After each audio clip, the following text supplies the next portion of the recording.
Hello everyone, this is the Pretend Critic and thank you for watching my channel. So I recently watched Firist Man. Was it really that good?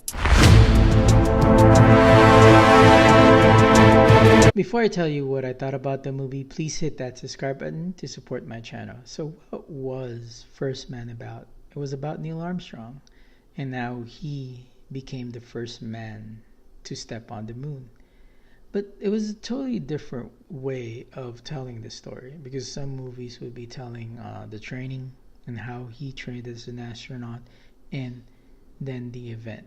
But here it was totally different. It was more psychological. They were dealing with how Neil Armstrong dealt with it in terms of emotion and physically.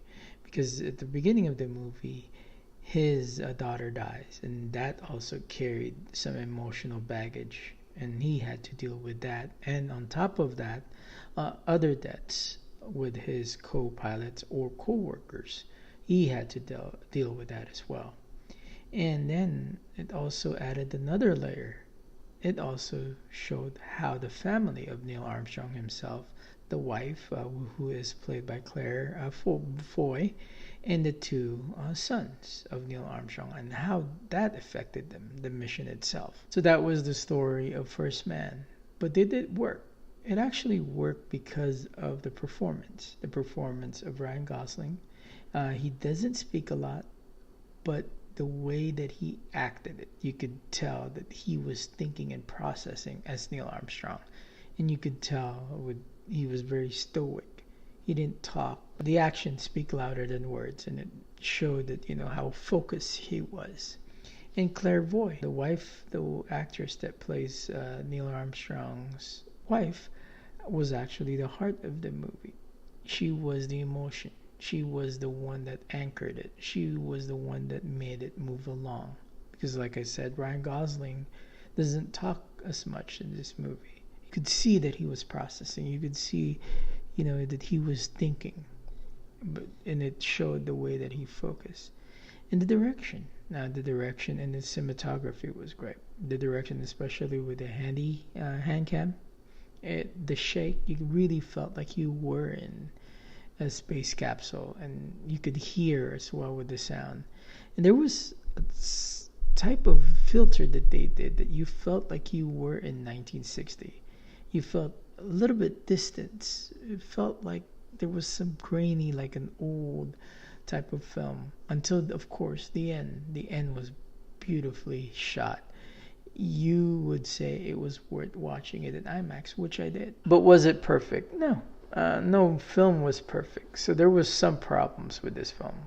One, it was the shaky cam as well, because you wanted to feel like you were in the capsule, but there were some shots that took you out of it, because all you can see is just the face. You couldn't see what was happening except of the shaky cam. It was shot beautifully, but it just took me out of the scenes. And there was also the way that they played Neil Armstrong. He was more of a standoffish kind of character. I don't know if that's the way he is, but it felt like he wasn't the hero. I kind of hated him sometimes because of the way that he acted, like show some emotions, but he did not. And that was okay, I guess, but the problem is, because of the runtime, it made it a little bit boring. It made it seem like, are we there yet? Instead of a wow factor at the end, it was wow. But it was great. So if they could only have shortened the middle, this would have been a great movie. So was it really that good? Yes, it was actually. First act was very good. The acting was great, but of course with the pacing, it wasn't kind of the movie that you would have wanted. It was constructed very well, but the director lingers a lot in shots. But it is so worth it, and it is really good because it tells the story in a different way. It went with the family aspect of the story of the first man being in the moon. The end did not disappoint. It was so worth watching it in IMAX.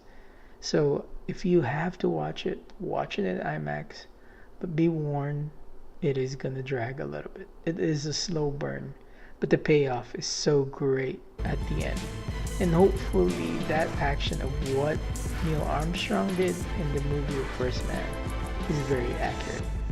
So what type of space movie do you guys like? Leave a comment down below, and like always, hit that subscriber button. That's a wrap.